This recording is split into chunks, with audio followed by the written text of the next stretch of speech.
Hello everyone, welcome back to the channel. I'm sorry about the fact that there was no video yesterday. Didn't get a chance to pre-record it. It was very busy. I finished the tournament, the closing ceremony, then I got on a 12-hour bus to Medellin, Colombia, where I'm going to be playing the second of two tournaments. And sorry about the rain as well. I'm now here in Envigado, Medellin. It's a very rainy day. I couldn't find another time to record. Anyway, let's continue with the recaps of my first tournament and see exactly what happened, how the event concluded. This is game 7, where I'm playing with the white pieces against Efrain Valle. So if you remember the previous game, the best game I ever played in my life, at least that's what I think. I won a very nice game against a 2150 FIDE master. But now I'm playing with the white pieces against Efrain Valle, rated 2028. And this is such an important game because if I manage to win this one, I pretty much guarantee myself a prize with 2 rounds to spare. So it's very important, but at the same time, I'm very, very exhausted at this point because I just played for 5 hours and I got like 20 minutes to quickly, stressfully, get some lunch down my throat. Anyway, I'm playing with the white pieces and my opponent plays the King's Indian defense, against which I play bishop to g5 and e3. This is known as a Smyslov variation.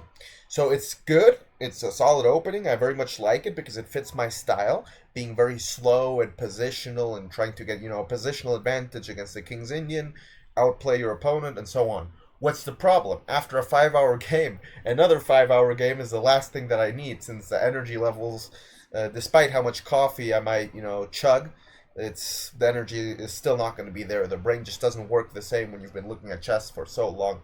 So that's the bad thing, but still, it's a very good position. He plays this little suspicious move b6, usually in the King's Indian. There are some variations where it's acceptable, but usually this is not the way to go. But anyway, I just play normal moves. I castle, bishop b7, queen c2, rook e8, and knight to d2. Why do I like this move and why did I play it? Well, first of all, bishop f3 is now an idea to exchange these light square bishops. And second of all, I'm always going to have ideas of playing knight e4 once he plays e5, and this knight is going to be pinned. So a few different ideas with this move, knight d2. He played the move h6, bishop h4, now e5, d5, locking down the structure, and already I have a very advantageous position because of the fact that the light squares are very much weakened. I have more space in the center, and c5 is never going to be an issue because if he ever plays knight c5, then I'm going to just have b4 kicking him out. So he plays a5, a3 with the same idea to keep the possibility of control of the square with the move b4. Now he goes knight f8. I'm guessing with some ideas of playing something like g5 and then knight to g6. Rook e1. Also, I'm very happy with this move. So far, I'm playing the game very well. The idea of rook e1, if I'm not mistaken, first of all, I just needed to make some kind of useful move, and right now, changing something drastic in the position wasn't really good or possible. I just conserved my advantage with this move. And why did I play the a rook and not the f rook? Well, because potentially I want to play something like f4 at some point, maybe. So, he plays queen c8. The idea of this move, I kind of forgot it. I knew he wanted to do something in the game, although I wasn't sure. I guess he just wanted to unpin, of course. That makes tons of sense. He just wanted to unpin the knight from the queen. So I play h3. And against which also I'm happy with this move, knight d7, I go g4 to directly prevent this f5 move, and I didn't feel like it was a big weakening of the king, and indeed I was correct. So g5, another suspicious move, leaving this hole on f5. Sorry if the rain just got even louder. I think you can hear me anyway, but there's nothing really I can do to magically control the weather. So now knight f6 back with the idea of playing h5, I'm assuming, and then this queen also is looking at this h3 pawn. So why do I play bishop d3? So that in case of something like h5, I can just go bishop f5, or even do it anyway. So c6, I thought this was a bad move because now he's weakening these pawns. Indeed, I am correct, and I already have approximately a plus 1.5 advantage according to the engine in this position. Bishop f5, queen c7, and now I play e4, so that I can just take back on d5 with this pawn. Important point is that if I don't play e4, then I don't have two protectors of this pawn. And my knight is pinned because the queen on c7 is controlling, well, is pinning my queen on c2. So if I, do some other random move, right, then he can just take on d5. And here just take back with the knight. This is pinned, and this is bad for me, of course. So I play e4, b5. Also, he's sort of trying to open up the queen side, but I don't really see what for, because the control that I have of the c file is mine. I mean, the c file is mine because this bishop on f5 is doing a beautiful job controlling this square on c8. So bishop a6, b4, locking down this pawn, not letting this bishop get into the game. Takes, rook b8, protecting this pawn. Now the best move, if I'm not mistaken, queen b2.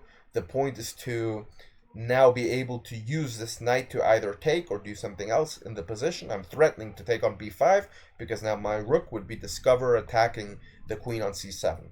Queen b6, knight b3. Now he finally manages to get rid of my monster bishop, but no matter. I play knight f5. Now this a file is locked down. Still have a very good position. h5, he's trying to attack these pawns, but not to worry. We go queen e2, defend everything, takes, knight g6. He's threatening to go knight f4, but I would be more than happy to just give up this bishop and play something like king g2, f3, and that was sort of my idea. And then play that position from there where he has a very weak b5 pawn. d6 can become weak as well, and he's not fighting for the a file, whereas I have the opportunity to fight for the c file. I go knight c6, so now the plans change a little bit. I'm locking down the c file, and I want to take control of the a file. Bishop f8, king g2. Why do I play king g2? Well, because I need to play f3 in order to be able to capture on b5. Capturing on b5 is not a threat yet, because after takes, so let's say queen b5, knight b5, he has knight e4. And so because of that, I need to protect this e4 pawn. The way to do that is by playing f3, but of course I cannot play f3 right now, because this queen is pinning the pawn to my king on g1. So king g2, takes. Now rook a1, fighting for the control of the a file. f3, takes. Bishop g7. Now he's at least taking advantage of this nice diagonal. Rook c1, rook a8. Now we finally collect the pawn on b5, and I just have a completely winning position simply because of my large... I'm just up a pawn. Also, I have 45 minutes against 15. I have a passed pawn. My pieces are doing well. But now he has a little bit of counterplay along the a file. So I go rook c2. He goes queen a1, queen f1, trying to exchange queens. Queen c4, defending the pawn on b4. And after a few moves, I was very happy with this move, queen d2, protecting this pawn on b4. Although apparently he had the option of taking. And yes, he gets two rooks for the pieces. But this should still be only my game to win, considering the fact that I have this passed a pawn, which will be very well supported by the rook. No matter, he plays rook to b8, but now I just collect the juicy pawn that was there on d6. Yes, he takes on b4, but now I have this amazing passed pawn. He has a little bit of counterplay with the queen and rook. We need to neutralize that. But I like this move, rook c1. Of course, I calculated rook b2, takes, king g1, knight d7, knight c4. Here I'm just playing a few moves.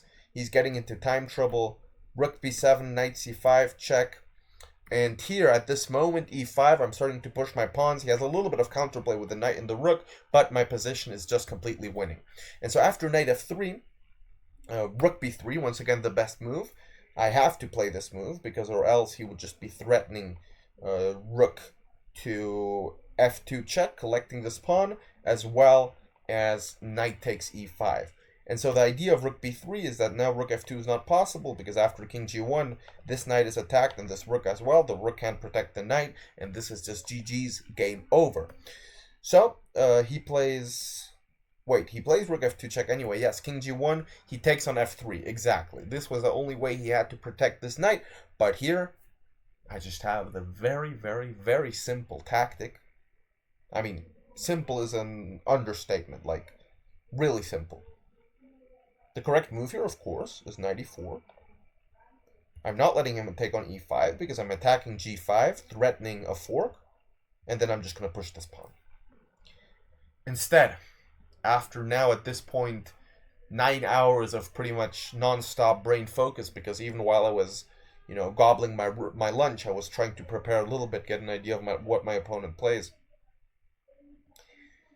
I'm very ashamed here. I play the move knight to f5, with the idea of controlling this g3 square as well, but just completely missing the tactic that I knew that he could collect the pawn, and I was like, yeah, this is unfortunate. I probably messed it up somewhere earlier. I might still try to win with this passed d pawn. Why did I not see knight e4, ladies and gentlemen? These are the kinds of mistakes which, unfortunately, I can't explain in any other way than fatigue. It's not like, I mean, yes, maybe some better tactical vision, but this is something that I will see in 2 seconds in Puzzle Brush, but it's things that happen during the game. And here now, after he takes, the pawn is not enough to win the game. I start pushing the pawn, bishop f6. Yes, my pawn is promoting, but even so, winning this bishop is not going to be enough. So I play knight to e5 with a little clever trick, because if I play knight d6, bishop d8, knight c7, now he can just go bishop c7, and if I make a queen, takes, and here he just has a direct f5, exchanging the pawns, and of course a lone knight isn't going to win the game. So I thought I had this clever move here, knight e5, bishop d8, knight c6, bishop c7, king f3, trying to sort of put him in zugzwang. Now he cannot push this pawn, or better said, even here he can, which is the funny thing. But I thought he couldn't push the pawn because I have knight e7 check. I collect this pawn, and I still keep this one. No matter, he plays king f6. Now I take, and I thought I would have had some chances here because f5 is he can't play f5 right now because of course the king is blocking the pawn. But what happens is that after king e7, knight c6, I try to somehow control this square and eventually get my king in, but now he's simply going to triangulate himself along these 3 squares, and this is just game over, draw, and a very, very disappointing result after winning in the whole game. So now I'm sitting on, if I'm not mistaken, on 5 points out of 7, which is still an incredible score. Very good. I mean, I'm very happy with my performance in the tournament, but instead of losing 2 rating points in this game, I could have won about 7, and could have already pretty much clinched a prize. So now, the next 2 games, they're absolutely crucial, and I'll see you tomorrow with the next recap to see exactly how the tournament concluded. Thank you very much for watching. If you want to join me on this journey towards the Chess Grandmaster title and support me, then please consider subscribing to the channel, and I'll see you in the next video. Goodbye.